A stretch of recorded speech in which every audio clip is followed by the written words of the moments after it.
Surya Kumar Yadav, what a player, what a cricketer. और ये उनकी इस एक पारी ने नहीं साबित कर दिया जो 26 गेंदों पर उन्होंने आया और 6 चौके लगाए, 68 रनों की नाबाद पारी खेली। लेकिन जो पिछले कुछ समय से वो करते हुए नजर आ रहे हैं, with in 1 year of international cricket वो नंबर 1 के स्लॉट पर पहुंचने वाले हैं आईसीसी रैंकिंग में। इस टीम के तो हैंड्स डाउन विदाउट डाउट वो नंबर 1 बल्लेबाज हैं। लेकिन अब आईसीसी रैंकिंग में भी वो बाबर आजम को पीछे छोड़ेंगे आने वाले समय में, ये बात तय है। जिस तरीके की उन्होंने पारी खेली है और उसका इंपैक्ट क्या है, वो आप विराट कोहली, जिन्हें किंग कोहली कहा जाता है, जो उनकी खुद की औसत 50 से ज्यादा है, 50 की है T20 अंतरराष्ट्रीय क्रिकेट में। करीब 6 महीने बाद उनका ये 50 आया अंतरराष्ट्रीय क्रिकेट में। लेकिन उनके प्रतिक्रिया आप देख सकते हैं, हाथ झुका के हेल किया सूर्य कुमार यादव को, सूर्य नमस्कार किया उन्हें और कहा कि समझ नहीं आया आप क्या करते हैं। आप उनकी प्रतिक्रिया देखिए विराट कोहली की, ऐसे कर रहे हैं कि क्या करता है ये खिलाड़ी, ये क्या गजब का प्लेयर है। और वाकई जिस पिच पर खेलना इतना मुश्किल साबित हो रहा था, जहां पर एहसान खान और यासिन मुर्तजा की गेंदों को जो भारतीय बल्लेबाज है वो समझ नहीं पा रहे थे। मैं जानता हूं कि दोनों स्ट्रगल कर रहे हैं, विराट कोहली भी और केएल राहुल भी, लेकिन विराट कोहली धीरे धीरे, उनके लिए ऐसी पारियां जरूरी हैं। लेकिन फिर आते हैं सूर्य कुमार यादव, वो 26 गेंदें खेलते हैं और 68 रन नाबाद की पारी खेलते हैं। जहां पर 150 मुश्किल लग रहा था, वहां वो पारी को ले जाते हैं 192 के स्कोर पर।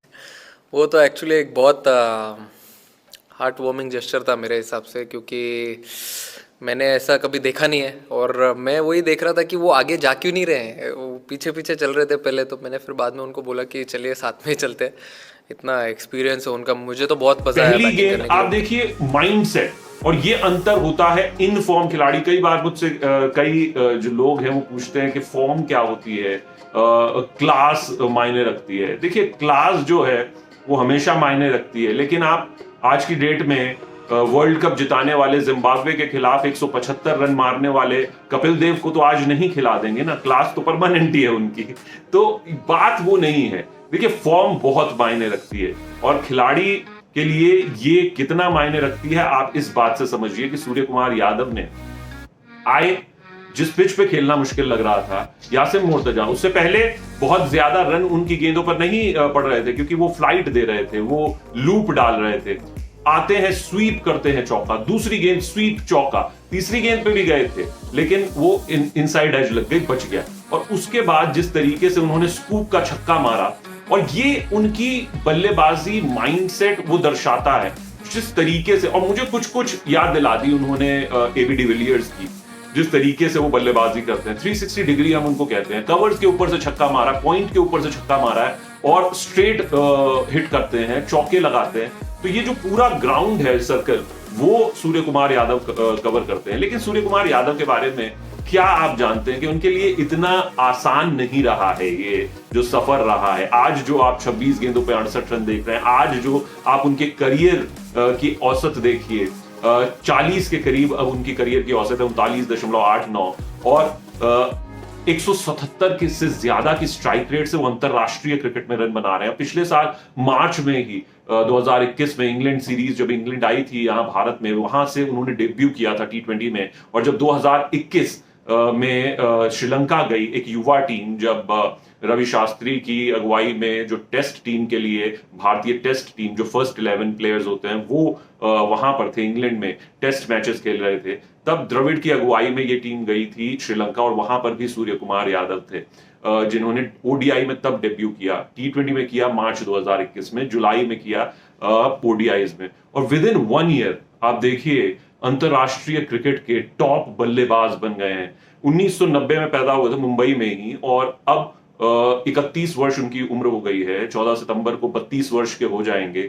लेकिन आप देखिए, ये जो पीक है वो उन्होंने छू लिया है 2010 में। मैं थोड़ा उनके बारे में आपको बताता हूं ताकि आपको सूर्य कुमार यादव के बारे में पता लग सके, क्योंकि मुझे लगता है कि आज उनके बारे में सबको जानने में उत्सुक वो होंगे, थोड़ा रुचि भी होगी। तो मैं बता दूं, 2010 में उन्होंने डेब्यू किया था मुंबई के लिए, और दिल्ली के खिलाफ अगर मैं गलत नहीं हूं तो उन्होंने अपना पहला मुकाबला खेला था रणजी ट्रॉफी में, और 73 रनों की पारी वहां पर से खेली थी। उसके बाद से वो कभी पीछे मुड़कर उन्होंने नहीं देखा है, वो निरंतर प्रदर्शन करते रहे। मुझे उनका एक कोट भी याद आ रहा है, बीच में जब वो निरंतर प्रदर्शन कर रहे थे, लगातार रन बना रहे थे, तो एक बात भी उन्होंने कही कि इस सब के बावजूद भी उन्हें भारतीय टीम के लिए कंसिडर तक नहीं किया जाता और मौका भी नहीं मिलता। बहरहाल सूर्य कुमार यादव को हम लोग कैसे जानने लग गए। रणजी ट्रॉफी में उन्होंने 73 रन मारे, इससे किसी को कुछ पता नहीं लगता है। पहली पारी में आके बहुत से डेब्यूटांट्स होते हैं जो अच्छी पारियां खेलते हैं, शतक लगाते हैं, और बहुतों ने बहुत अच्छा प्रदर्शन किया।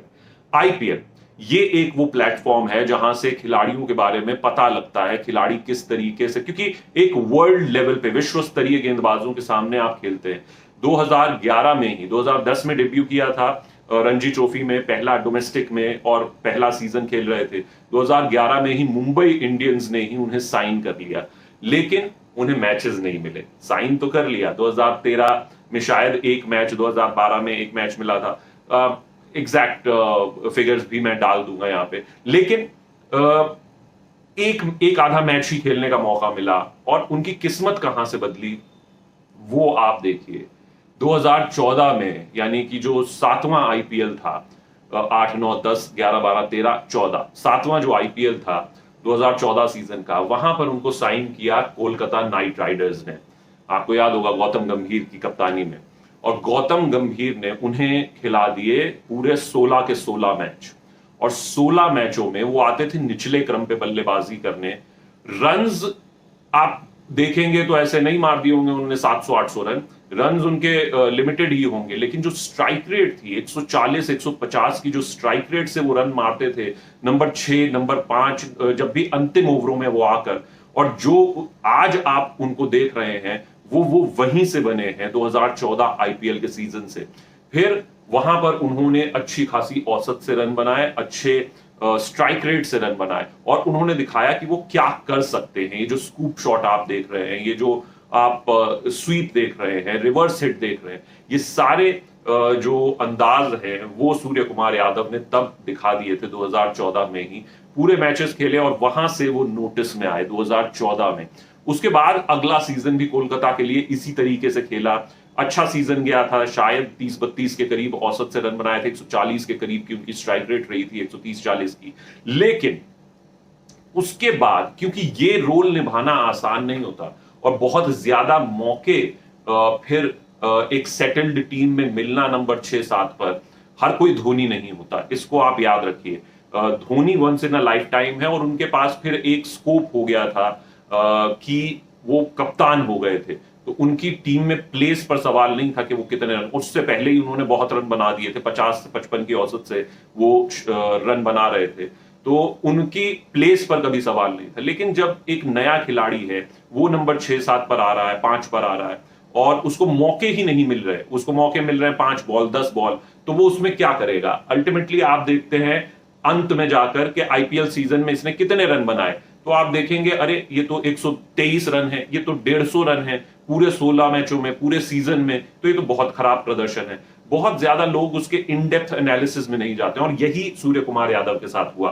2016-17 का सीजन जो था वो उनके लिए कुछ खास नहीं रहा, क्योंकि उनको मौके ही नहीं मिल सके, और वो बहुत ज्यादा वहां से एक्सप्लोड नहीं कर सके सूर्य कुमार यादव। और फिर आया एक life time change Surya Kumar Yadav की लाइफ में, वो था वापस से मुंबई इंडियंस का उन्हें साइन करना। बतौर ओपनर उन्होंने उन्हें साइन किया था 2018 सीजन में, और उन्होंने क्या किया, सीजन बेहद खराब गया मुंबई इंडियंस का, लेकिन वहां से एक प्लेयर एस्टैब्लिश हो गया, और यही वो समय था जब उन्होंने कहा कि अब उन्हें भारतीय टीम के लिए जाना है।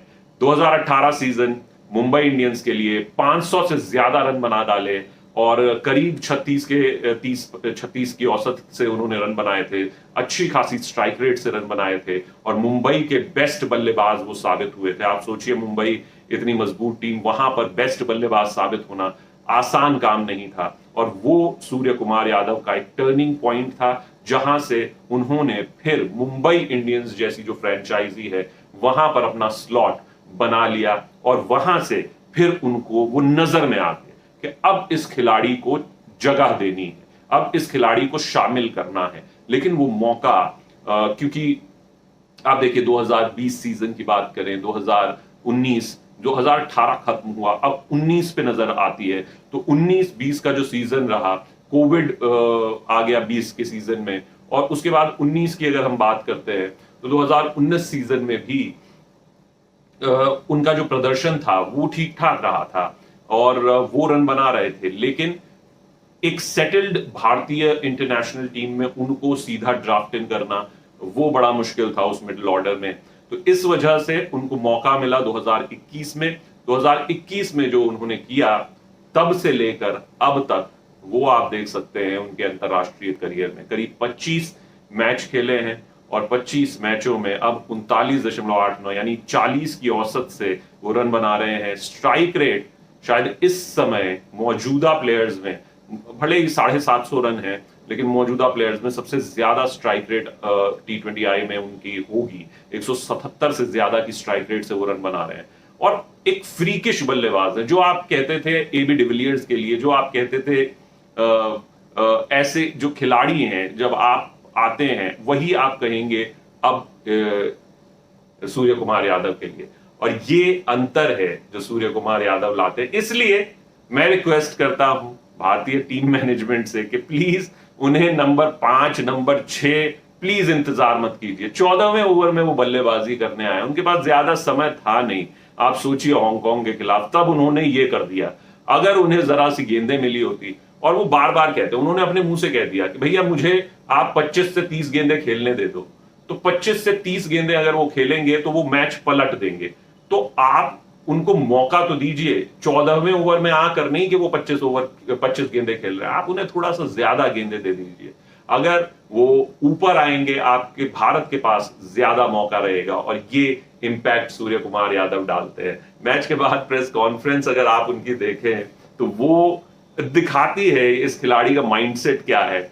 आप देखिए, उनसे पूछा जाता है कि KL राहुल के बारे में और उनके स्ट्रगल के बारे में, तो वो हंसते हुए जवाब देते हैं, तो क्या करें, उन्हें बाहर निकाल दे KL राहुल को। और ये उनका माइंडसेट है। वो एक प्लेयर से आप एक वाइस कैप्टन के बारे में पूछ रहे हो तो वो हंस रहे हैं और कुछ नहीं।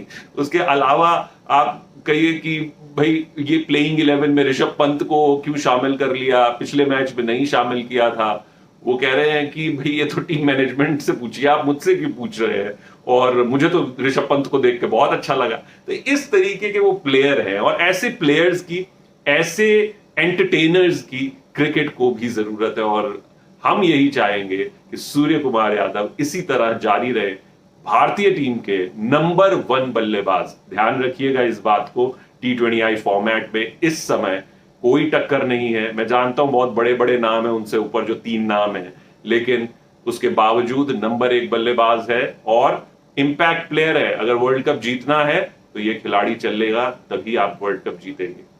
शुक्रिया।